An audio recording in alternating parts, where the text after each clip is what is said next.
Hi, this is Jeanette McIntosh of Berkshire Hathaway Home Services, Florida Realty. I'm doing a series on the various transitions that a home buyer may go through during their real estate journey. The first one was on being a first-time home buyer. This one is on upsizing.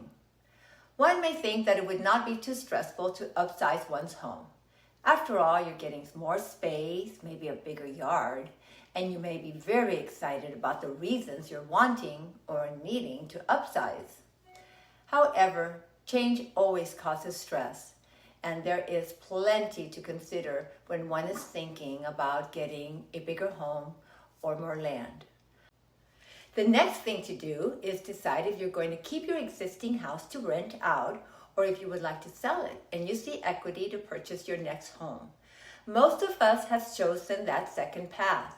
However, when a group of us realtors were sitting around and discussing our first home, we all said that if we knew then what we know now, we would have held on to that first house and rented it out for income to help pay the bigger house.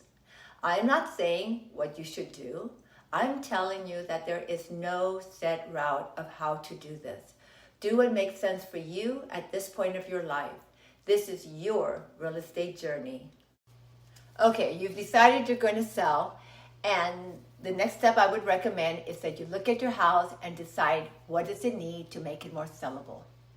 You may want to reach out to a knowledgeable realtor to do a pre-listing inspection, but you can also do this yourself. Start with standing outside and looking at your house with an objective eye as if you were looking at it for the first time. What things do you notice that you think would bother you? So you're standing in the curb, you're looking at the house, maybe you may have to pull some weed, clean up the leaves around the landscaping, maybe do some landscaping. Go to the entrance of the house, look into the house. How do you feel looking into your house? Anything catches your eye that should be addressed? You may want to consider fixing those cracked windows, painting the baseboards and door trims. Things like that really make a difference. Also look at your flooring. Would a good cleaning or polishing make it look better? If not, you may want to reconsider if you're planning on replacing it before selling it. Flooring is a personal choice. I have seen houses where the seller replaced the old carpet with a nice new carpet, but buyers would come in, look at it, and say that they didn't want a house that has carpet in it, because the first thing they would have to do is literally replace it, and that would be an additional cost to them. I would always think how unfortunate that the seller spent that money on replacing something that had value to them, but had so little value to the potential buyer.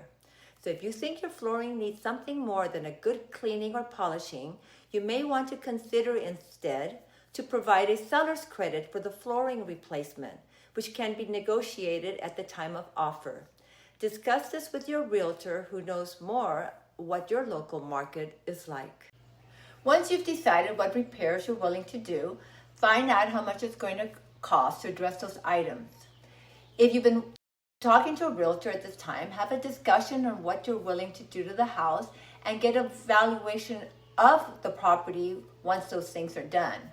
Many realtors have access to a valuation tool, and they can provide you with the website so that you can frequently check the valuation and see if it has changed. Find out how much equity you have in your house. You can usually do that online. If you have a mortgage loan, you should be able to verify the payoff on the loan. This is the total amount of the principal plus the interest still owing. Subtract from that anything else you may want to pay off at the time you sell the house. Do you owe money on a home equity loan, for example? Or maybe you want to pay down credit cards that you used when you were remodeling the house.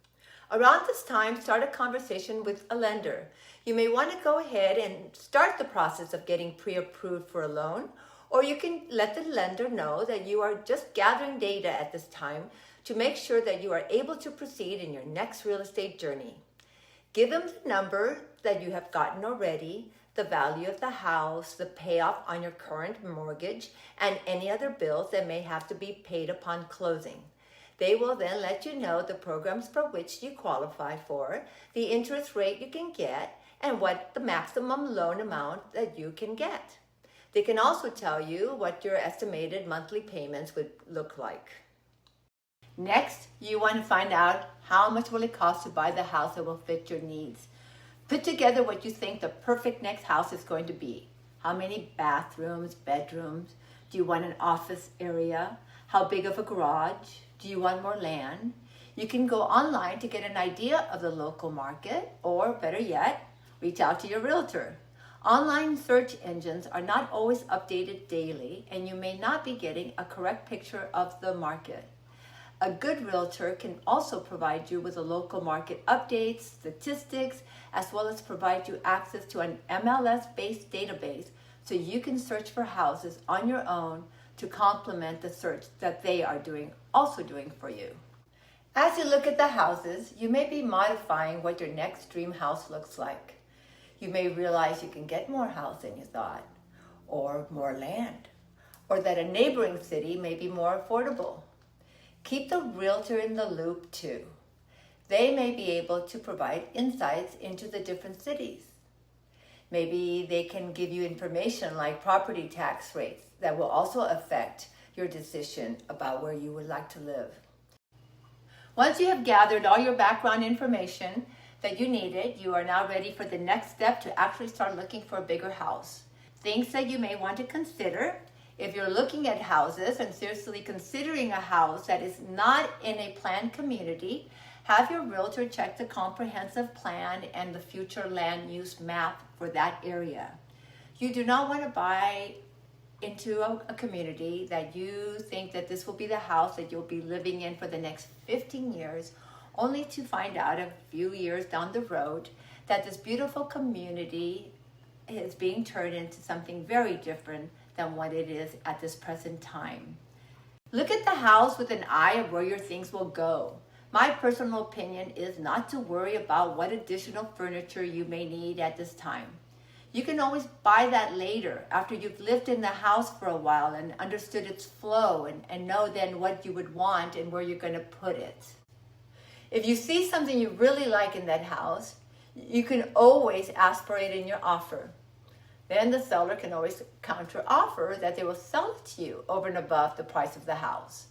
In that case, that will be a separate discussion between you and the seller, and you will end up with a bill of sale. Talk to your insurance company too. Let them know you're looking at houses. There are some companies that will give you a ballpark figure of the insurance cost before you put an offer on a house. Most will want to see the offer was placed already before they give you the quote. Do ask them and see if they'll work with you. Find out about utility costs and property tax rates before you make an offer. Hopefully the seller agent gathered that information beforehand, but if it is not available, ask for it. Your realtor should be able to access the city's tax rate for you. If the house is in an HOA, ask to review the CC&R documents. You want to verify the restrictions imposed by the HOA. You can ask your realtor or the HOA management team for a copy of the documents. I have personally found that trying to go online to find it is usually a frustrating and futile endeavor, but you can try that too, and maybe you'd be luckier than I am. Insist on having it to review before the inspection period is over. I hope I have answered all your questions about upsizing. If you have any other questions, you can always ask your realtor, or if you are not working with anyone, do reach out to me. I love to help. And if you ever decide to check out our lovely Lake County and Central Florida, do give me a call. If you like the video, please do press the like button and don't forget to subscribe. Again, my name is Jeanette McIntosh with Berkshire Hathaway Home Services Florida Realty, wishing that all your real estate dreams come true. Thank you for listening.